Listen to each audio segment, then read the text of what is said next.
لعلمہ الذین یستنبطونہ منہم، اللہ تعالیٰ نے اس امت کے ذہانت اور دماغ کے لحاظ سے اور معلومات کے لحاظ سے دو حصے کیے ہیں. یہ میری تقسیم نہیں ہے، حکومت کی تقسیم نہیں ہے، یہ کس کی تقسیم ہے؟ اللہ کی. مختلف لحاظ سے مختلف تقسیمیں ہوتی ہیں. اگر میں یوں کہوں کہ انسانوں کی دو قسمیں ہیں تو آپ سوال پوچھیں گے کہ کس حساب سے دو قسمیں ہیں؟ بھائی جنس کے حساب سے دو قسمیں، مرد اور عورت. لیکن کیا ہر لحاظ سے دو قسمیں؟ نہیں بھائی. قوموں کے لحاظ سے تو لاکھوں قسمیں، زبانوں کے لحاظ سے کیا خیال ہے؟ لاکھوں قسمیں، رنگ کے لحاظ سے ہزاروں قسم، درجنوں قسمیں، ہزاروں نہ بھی ہوں. مذہب کے لحاظ سے سینکڑوں قسمیں، دنیا میں سینکڑوں مذاہب ہیں. فرقوں کے لحاظ سے اور زیادہ قسمیں. خود ایک الفلاحیہ مسجد ہی میں آپ فرقوں کی قسمیں دیکھ لیں، بہت زیادہ ہیں. تو دولت کے لحاظ سے بڑی بڑی تین قسمیں، درمیانے طبقے، غریب طبقہ، متوسط طبقہ، پھر دولت مندوں کی آگے بڑی قسمیں. ہم جس کو دولت مند سمجھتے ہیں، کچھ دولت مند ان کو غریب سمجھتے ہیں کہ یہ تو کچھ بھی نہیں ہے. تو قسمیں ہی قسمیں ہیں انسانوں کی. میں جو بات کر رہا ہوں وہ ہے کھوپڑی کے لحاظ سے، دماغ کے لحاظ سے. نمبر دو، نالج کے لحاظ سے، علم کے لحاظ سے. علم کے لحاظ سے بھی انسانوں کی دو قسمیں ہیں اور کھوپڑی کے اعتبار سے بھی انسانوں کی بولو دو قسمیں. کچھ لوگوں کے پاس علم ہوتا ہے سمجھنے کے لیے، کھوپڑی بولو نہیں ہوتی. کچھ لوگوں کے پاس کھوپڑی تو بہت شاندار اللہ نے ان کو عطا فرمائی ہے لیکن نالج نہیں ہوتی، لہذا ان کی کھوپڑی کو صحیح گائیڈنس ہی نہیں ملتی تو وہ ذہانت میں ہی لوگوں کا بیڑا غرق کر دیتے ہیں. ذہین آدمی زیادہ بیڑا غرق کرتا ہے اگر اس کے پاس نالج صحیح نہ ہو، کیونکہ اس کو پتا ہے کہ بیڑا غرق کرنے کا اوتھینٹک طریقہ کیا ہے، مؤثر طریقہ کیا ہے. کہتے ہیں نا، نادان دوست یہ عقل مند دشمن سے بھی بدتر ہے، کیونکہ دشمن تو آپ کو نقصان پہنچائے گا، آپ ہوشیار رہو گے. تو دوست جو بے وقوف ہو وہ دوستی میں نقصان پہنچاتا ہے. جب دوستی میں پہنچاتا ہے تو اخلاص کے ساتھ پہنچاتا ہے، اس کا مقصد آپ کی بھلائی ہوتی ہے تو وہ آپ کو گھر تک پہنچا کے آتا ہے. اس کی مثال ایسے ہے جیسے ایک ڈاکٹر کو علاج نہیں آتا اور اس کے پاس انجیکشن ہے. اس ڈاکٹر کے پاس نالج کی کمی ہے، اس کو نہیں پتا کہ یہ انجیکشن ان لوگوں کو نہیں لگایا جاتا جن کا لیور کمزور ہے. ایک مثال دے رہا ہوں، جن کا جگر کمزور ہے. اب آپ پیشنٹ بن کے اس کے پاس گئے، آپ کو پتا ہے کہ میرے جگر کی رپورٹ ٹھیک نہیں ہے، یہ انجیکشن ٹھیک ہے لیکن میرے لیے ٹھیک نہیں ہے. اب آپ نے ڈاکٹر صاحب سے کہا ڈاکٹر صاحب یہ انجیکشن میرے لیے نہیں ہے. ڈاکٹر کو غصہ آ گیا اور اس نے کہا کہ میں تمہارا دوست ہوں، تمہارا خیر خواہ ہوں، میرے پاس نالج تم سے زیادہ ہے، یقیناً زیادہ ہے، لیکن اسپیسیفک اس انجیکشن کی بارے میں پوری ریسرچ نہیں کر سکا وہ. اب وہ انجیکشن اتنا زبردست ہے کہ اس میں بیماری کا یقینی علاج ہے. تو ڈاکٹر کیا کرے گا؟ آپ کی باتیں مانے گا نہیں، وہ آپ کو رسی سے باندھ کے انجیکشن ٹھوکے گا آپ کے، اور طبیعت سے آپ کو ٹھوک دے گا وہ. اس کے بعد آپ دوبارہ انجیکشن ٹھکوانے کے قابل نہیں رہیں گے. دشمن ہوتا کہتا جا مر بھائی، میرا تیرا کیا لینا دینا. دشمن تو یہ کام کرتا نا. دشمن ہوتا کہتا بھائی جا تو نے مرنا، وہ تو اس کا تو خیال ہے کہ بچے گا اس سے، کیونکہ وہ ڈاکٹر آپ کا دوست ہے، لیکن اس کی نالج کیا ہے؟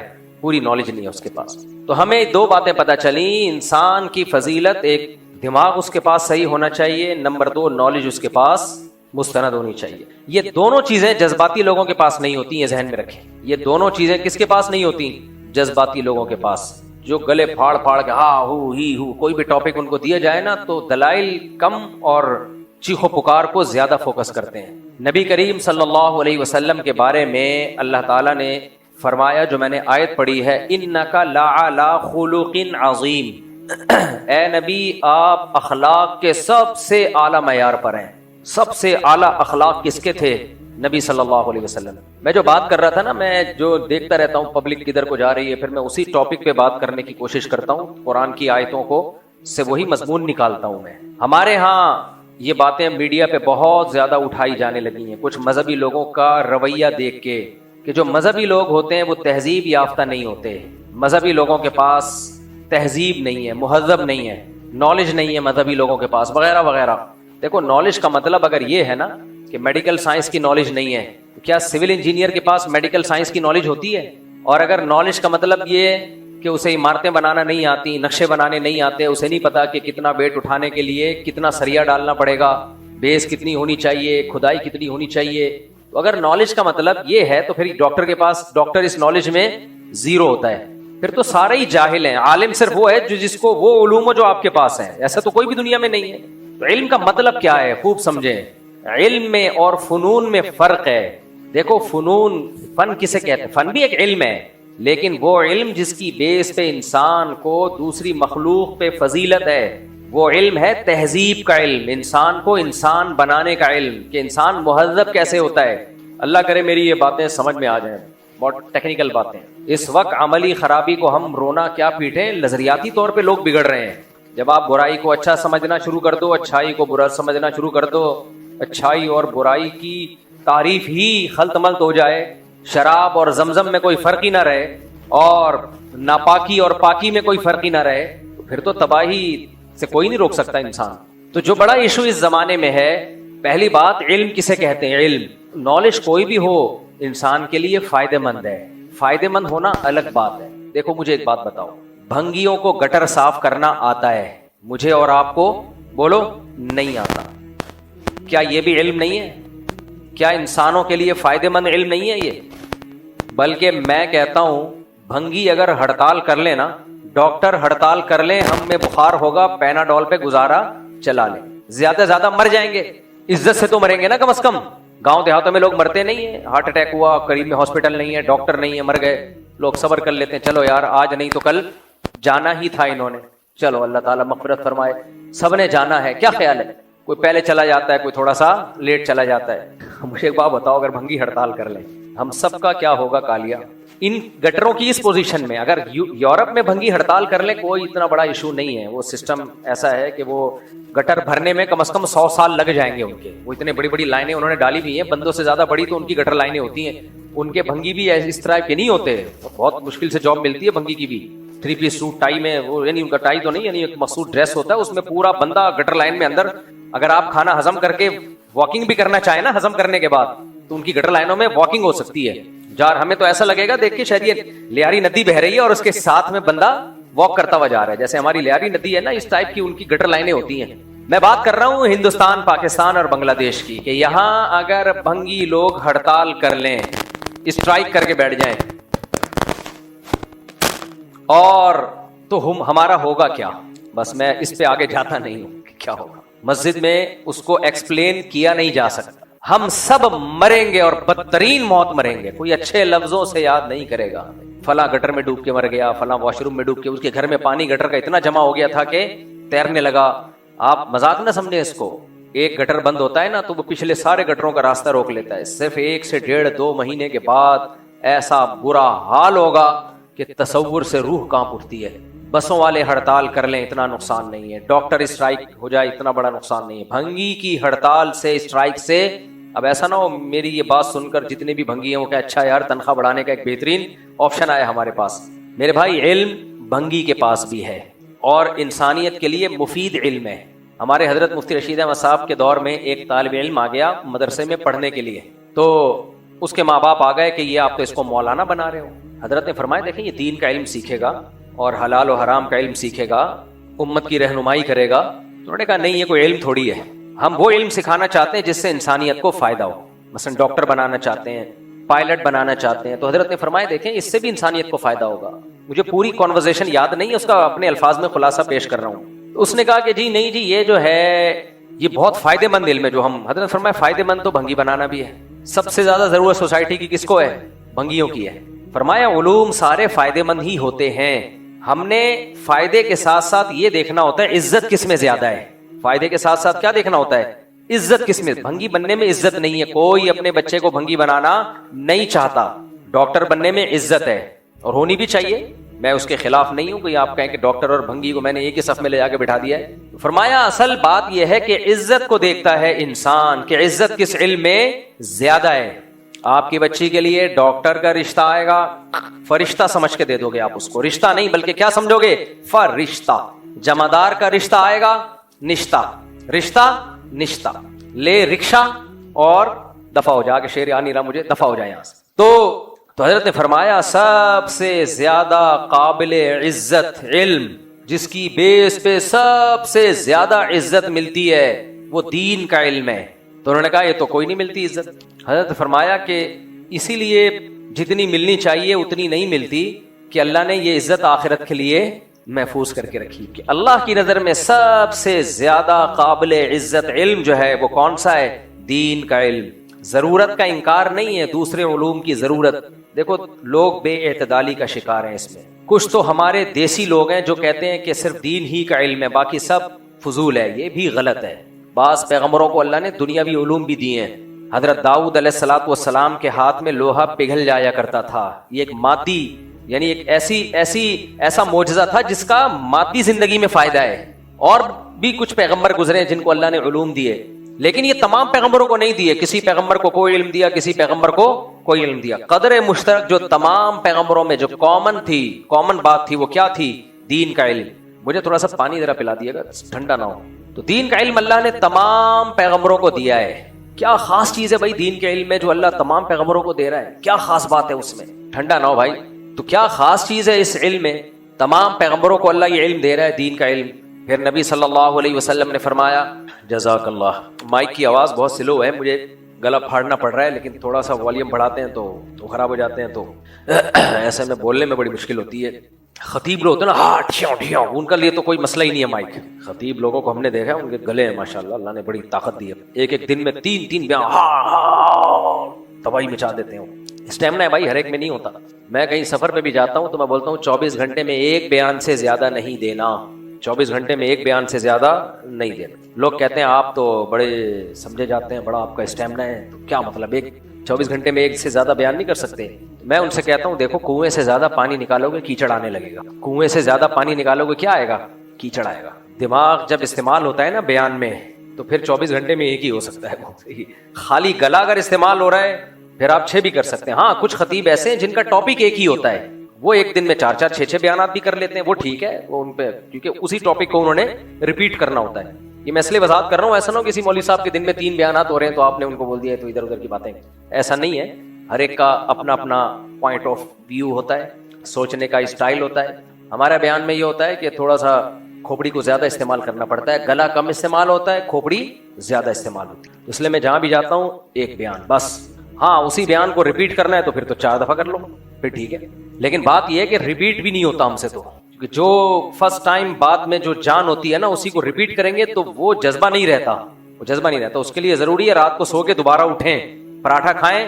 اور میں ساتھیوں سے کل کہہ رہا تھا کہ یار نبی صلی اللہ علیہ وسلم کی سنت ہے، جب بھی سفر سے واپس آتے تھے 2 رکعت مسجد میں پہلے پڑھا کرتے تھے. اور کراچی والوں نے ہماری عادت خراب کر دی. ہم جب بھی سفر سے واپس آتے ہیں پہلے چائے پینے جاتے ہیں کوئٹہ ہوٹل، ایئرپورٹ سے سیدھے.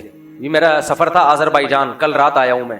آذربائیجان سے 4-5 دن کا سفر تھا. آتے ہی ایئرپورٹ سے ہم سیدھا کہاں گئے ہیں؟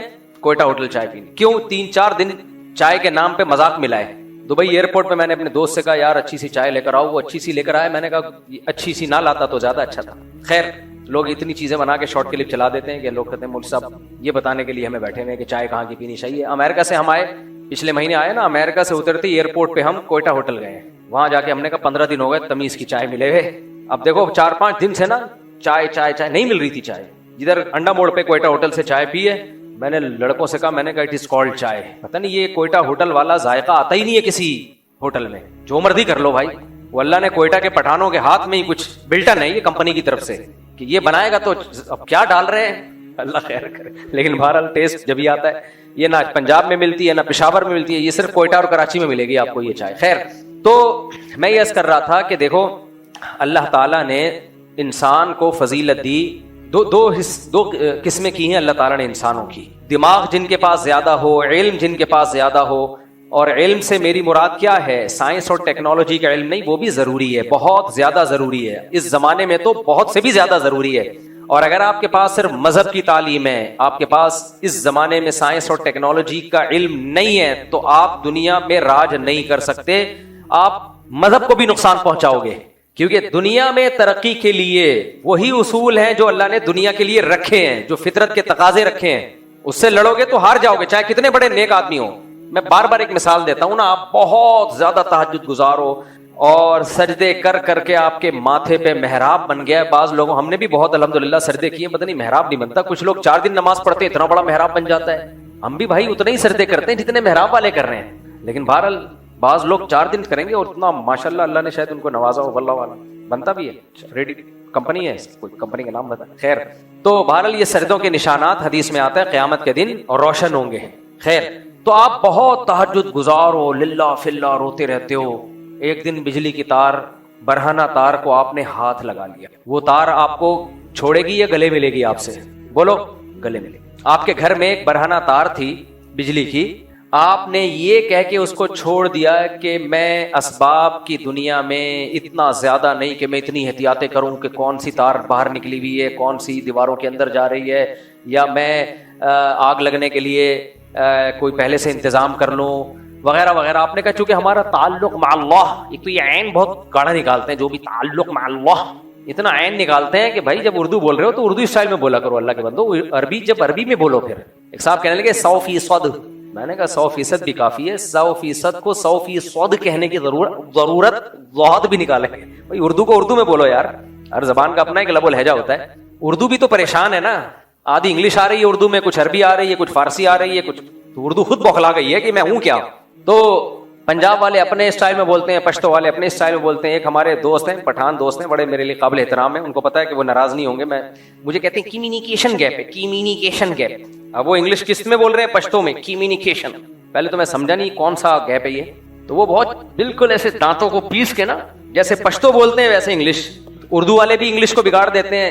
جن اردو اسپیکنگ نے قاری صاحب سے قرآن پڑھا ہوا ہے نا، قاف حلق سے نکالا ہے، وہ ڈی بھی قلقلہ کر کے نکالتے ہیں۔ ان کو پتا ہے کہ قاف میں قلقلہ ہے نا، جیسے خلق، قاریوں نے پڑھا ہوتا ہے نا، خلق کو کیسے پڑھا جائے؟ خلق، تو وہ اینڈ کو پڑھتے ہیں اینڈ، ڈ نکالتے ہیں، اینڈ واٹ، پورا قلقلے نکال رہے ہوتے ہیں۔ تو ان سے ہم کہتے ہیں کہ بھائی نورانی قاعدے کو عربی کے لیے استعمال کرو، انگلش کے لیے اپنے اصول اور ضابطے ہیں۔ لیکن یہ نیچرل ہے، اردو اسپیکنگ پوری انگلش کبھی بھی صحیح نہیں بول سکتا، یہ نیچرل ہے، اس میں کوئی اتنا آر کی بات نہیں ہے۔ گوروں میں ایک اچھی بات یہ ہے کہ آپ جب ان سے انگلش میں بات کرتے ہیں تو ان کو پتا ہوتا ہے کہ آپ کا ایکسنٹ ان کے حساب سے نہیں، لیکن وہ مذاق نہیں اڑاتے۔ ہمارے یہاں جب کوئی پنجاب والا جس کو اردو نہ آتی ہو وہ اردو غلط بولے گا تو اردو اسپیکنگ مذاق اڑاتے ہیں اس کا، یہ بالکل غلط ہے، یہ 100% غلط ہے۔ آپ پنجابی بولو تو آپ بھی تو غلط بولو گے، میں بول رہا ہوتا ہوں نا پنجابی، تو پنجاب والے کہتے ہیں آپ نہ بولا کرو، خدا کے لیے بگاڑ دیتے ہو آپ۔ جب کوئی آپ کی زبان بول رہا ہے، اگر غلط بھی بول رہا ہے تو اس کو اپریشیٹ کرنا چاہیے، ویل ڈن، زندہ باد، چلو تم نے ہمیں عزت دی، ہماری زبان میں بات کی ہے۔ تو انگریز لوگ اس کا اہتمام کرتے ہیں، ہمارے لوگ نہیں کر رہے ہوتے، مذاق اڑا رہے ہوتے ہیں دوسرے کی زبانوں کا۔ خیر، تو میں یس کر رہا تھا میرے بھائی کہ اللہ تعالیٰ نے ہمیں دو قسمیں کی ہیں انسانوں کی، ایک دماغ جن کا ذہین ہو اور دوسرا علم ان کا کامل ہو۔ اور علم سے کیا مراد ہے؟ ہر جگہ قرآن میں علم سے دین کا علم مراد نہیں ہوتا، خوب سمجھ لیں۔ بعض دفعہ مادی علم کو بھی قرآن نے علم کہا ہے، اس کی بھی قرآن میں مثالیں ملتی ہیں۔ تو علم کے لحاظ سے تو دنیا کا علم ہو یا دین کا علم ہو، دونوں ضروری ہیں، دونوں فائدے مند ہیں۔ جیسے میں نے بتایا کہ کوئی بھی علم اگر کم ہوگا دنیا میں آپ کے پاس، آپ کی قوم میں وہ علم نہیں ہوگا تو آپ اس میں پستی کھاؤ گے، نیچے کی طرف جاؤ گے۔ تو اسلام کو دنیا میں غالب کرنے کے لیے صرف دین کا علم کافی نہیں ہے، دنیا کے اصولوں پہ چلتی ہے۔ دنیا میں دنیا کی دیکھو، عیسیٰ علیہ السلام قرب قیامت میں نازل ہوں گے، اللہ کرے غامدی صاحب اس وقت تک زندہ رہیں تاکہ اپنی آنکھوں سے دیکھ لیں۔ بخاری اور مسلم کی حدیث کا غامدی صاحب نے انکار کر دیا نا، اتنی واضح حدیث ہے کہ لَيُوشِكَنَّ أَن يَنزِلَ فِيكُمُ ابْنُ مَرْيَمَ، ضرور بھی ضرور تم پر عیسیٰ ابن مریم نازل ہوں گے۔ تو جناب غامدی صاحب، اگر یہ مطلب یہ حدیث تو ہے بخاری مسلم کی، اور بھی حدیث کی کتابوں میں آئی ہے، اگر نبی پر کسی نے یہ ان حدیثوں میں جھوٹ باندھا ہے معاذ اللہ، تو اس کا مطلب یہ امت بہت بڑی کذاب تھی، کیونکہ اس حدیث کو ایک راوی نے بیان نہیں کیا، متعدد راوی ہیں، وہ سارے جھوٹے تھے معاذ اللہ۔ پھر تو امت پہ اعتماد ختم، پھر تو کیا بھروسہ یہ کتاب جو ہمیں قرآن ملی ہے امت نے اس میں تحریف نہ کر دی ہو۔ آپ کہہ سکتے ہیں قرآن کی حفاظت کا تو اللہ نے وعدہ کیا ہے، اس کا جواب یہ کہ یہ بھی تو اسی قرآن میں لکھا ہوا ہے جو ہمیں اس امت نے دیا ہے۔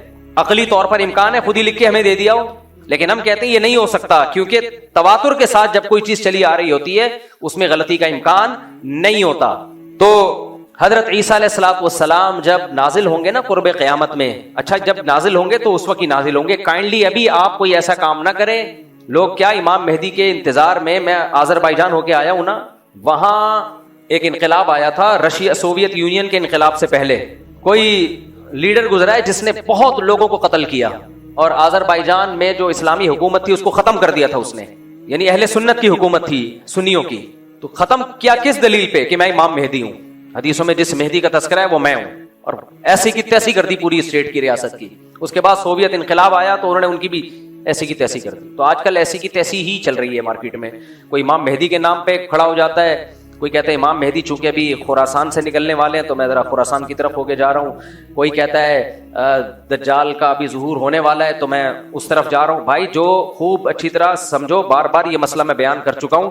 دیکھو ڈاکٹر اسرار رحمۃ اللہ علیہ کی جو پیش گوئیاں ہیں, کل کسی نے مجھے بھیجا کہ ڈاکٹر اسرار نے تو پہلے کہا تھا افغانستان پاکستان پہ حملہ کرے گا, مجھے ویڈیو بنا کے بھیجی. میں نے کہا وہ ہمارے لیے قابل احترام ہے, لیکن ڈاکٹر اسرار نے حامد کرزئی کے بارے میں کہا تھا, آگے پورے کلپ میں حامد کرزئی کا نام بھی ہے, وہ کسی نے کٹ کر کے آدھا چلا دیا. میں نے کہا دیکھو ڈاکٹر اسرار بھی نہ عالم الغیب تھے, انہوں نے کہا شاہ ولی اللہ نے بھی کہا تھا. میں نے کہا نہ شاہ ولی اللہ عالم الغیب تھے. یہ پیش گوئیاں ایک اندازہ ہوتی ہیں, صحیح بھی ہو سکتی ہیں غلط بھی ہو سکتی ہیں, ان پر ایسے ایمان مت لے کے آؤ جیسے ہم قرآن و سنت پہ ایمان لاتے ہیں. میں بھی ایک اندازے سے بات کر سکتا ہوں کہ یہ ہو جائے گا یہ ہو جائے گا, لیکن وہ نہیں ہوتا. بعض دفعہ ہو بھی جاتا ہے, بعض دفعہ نہیں بھی ہوتا. تو بعض باتیں ڈاکٹر اسرار نے کی تھی وہ نہیں ہوئی پوری, وہ انہوں نے کی تھی لیکن نہیں ہوئی پوری. بعض کی ہیں جو ہو گئی پوری. تو انسان کو انسان رہنے دو, اس کو پیغمبر بنا کے بزرگ ایسا بزرگ بنا کے کہ وہ پیش گوئیاں کر رہے ہوتی چلی آ رہی ہیں, یہ مت کرو یہ کام. لوگ کہتے ہیں وہ تو حدیثوں سے پیش گوئیاں کر رہے ہیں. حدیث سے پیش گوئی ممکن ہی نہیں ہے, کیونکہ حدیثوں میں کسی چیز کا ٹائم مینشن نہیں کیا گیا ہے. اور یہ میں اپنی طرف سے نہیں کہہ رہا, یہ پہلے لکھ چکے ہیں علماء اور محدثین, چونکہ تاریخ میں دیکھا ہے علماء محدثین نے کہ حدیثوں سے لوگ تانے بانے ملا کے ایک پریڈکشن کرتے ہیں, ایک پیش گوئی کرتے ہیں, اور پھر اس کے حساب سے ماحول بنانا شروع کر دیتے ہیں, حالانکہ حدیث میں اس کا وہ ٹائم مینشن نہیں ہوتا. اور پھر یا تو اس کے نام پہ کوئی فساد پھیلا دیتے ہیں, یا پھر سادہ لوگ جب دیکھتے ہیں کہ یہ ہونے والا تھا لیکن ہوا نہیں تو ان کا حدیثوں سے ایمان اڑ جاتا ہے.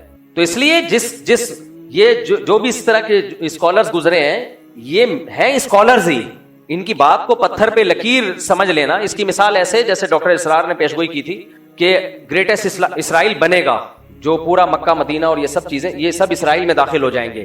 ان کی نیت پہ ہمیں کوئی شبہ نہیں ہے, انہوں نے اچھی نیت سے ہی کہا, لیکن یہ بات غلط ہے. اگر آپ نے مان لیا نا کہ گریٹسٹ اسرائیل بنے گا تو یہ امید کی بات ہے یا مایوسی کی بات ہے؟ مایوس. اس کا مطلب پھر وہ چھوڑ دیں جو وہاں مزاحمت کر رہے ہیں, وہ چھوڑ دیں مزاحمت.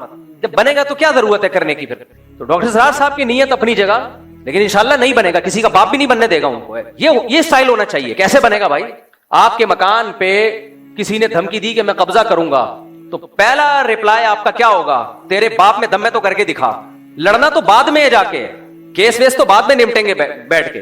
اور اگر وہ کہے کہ حدیث میں آتا ہے کہ میں قبضہ کروں گا, اس کا مطلب اس نے تو آپ کے ہاتھ پاؤں کاٹ دیے. تو کتنا ہی نیک اسکالر ہو, اچھا ہو, غلطی ہر انسان سے ہو سکتی ہے. میرا مقصد ان کی ذات کو ہدف بنانا نہیں ہے, میرا مقصد صرف اور صرف یہ بتانا ہے کہ حدیثوں میں کسی چیز کو مینشن نہیں کیا گیا ٹائم کو. اس لیے علماء پہلے یہ سب حدیثوں کو ایکسپلین کر چکے ہیں کہ حدیثوں میں دو طرح کی حدیثیں ملتی ہیں ہمیں. ایک تو وہ حدیثیں یہ کرو یہ مت کرو, جن میں آرڈر ہے کہ یہ کرنا ہے اور یہ نہیں کرنا, ان حدیثوں کو ہم نے فالو کرنا ہے. دوسری وہ حدیثیں جن کا تعلق ہے پیش گوئیوں سے, وہ نبی صلی اللہ علیہ وسلم کی نبوت کی دلیل ہے کہ آپ نے بتایا ایسا ہوگا لیکن ٹائم نہیں بتایا, تو بس اتنا ایمان رکھنا پڑے گا کہ ہوگا. کب ہوگا یہ نہیں بتایا, لہذا ان حدیثوں کا عمل سے تعلق نہیں ہے کہ ان کو سامنے رکھ کر ہم پلاننگ کرنا شروع کر دیں. نا نا نا نا نا نا, یہ غلطی نہیں کرنا. پلاننگ ان حدیثوں کو سامنے رکھ کے نہیں کی جائے گی, پلاننگ گراؤنڈ ریئلٹی کو سامنے رکھ کے کی جائے گی. پلاننگ جو کی جائے گی گراؤنڈ ریئلٹی, آج کی زمینی حقیقت کیا کہہ رہی ہے, اسباب کیا کہہ رہے ہیں کہ کیا کرنے سے کیا رزلٹ نکلتا ہے. اسباب کی دنیا میں, اسباب کی دنیا میں کیا کیا جائے تو کیا رزلٹ نکلے گا, تو ان اسباب کو سامنے رکھ کے فیصلہ کرنا ہے. کیوں؟ نبی کی یہ سنت ہے کہ ہمیشہ فیصلہ کس کو سامنے رکھ کے کیا جائے گا؟ بولو نا, اسباب کو. تو اسلام اسباب اختیار کرنے کا حکم دیتا ہے, اسباب سے دور نہیں کرتا آپ کو. جب تک مسلمانوں نے اسباب اختیار کیے, دنیا پہ حکومتیں کی ہیں. سلطان محمد فاتح نے ترکی میں, استنبول میں, قسطنطینیہ میں جو قلعہ فتح کرنا تھا, اس کے لیے وہ اپنی صف میں بزرگوں کو بھی لے کر گیا جو دعائیں مانگیں گے. لیکن اس کے لیے بزرگوں کو تو لایا ہے دعائیں مانگنے کے لیے, لیکن اس نے پہلے اپنے انجینئرز کو کہا کہ اتنی بڑی توپ بناؤ جو اس سے پہلے دنیا میں کسی کے پاس اتنی بڑی توپ نہ ہو, جس کو لوگ کے بولے یہ توپ ہے. کہتے نا کیا توپ چیز ہے, کیونکہ اتنی چوڑی دیوار ہے قسطنطینیہ کے قلعے کی کہ اس دیوار کو چھوٹی موٹی توپوں سے توڑنا ممکن نہیں ہے. وہ کہہ سکتا تھا ہمارے پاس اتنے بڑے بزرگ ہیں, نیک لوگ ہیں, اتنا بڑا لشکر ہے, اور نبی نے خوشخبری بھی دی قسطنطینیہ فتح ہوگا. آپ نے فرمایا سب سے بہترین لشکر وہ ہوگا جو قسطنطینیہ فتح کرے گا. یہ تو بتا دیا آپ نے, لیکن کیا مطلب بس ہم چلے جائیں فتح کرنے؟ کیوں نبی نے کہا ہوگا فتح؟ بھائی نبی نے ڈیٹ نہیں بتائی ہے کہ محمد فاتح کے ہاتھ پہ ہوگا یا اس سے پہلے کسی کے ہاتھ پہ ہوگا. اس کے ہاتھ پہ ہوگا جو اسباب اختیار کرے گا.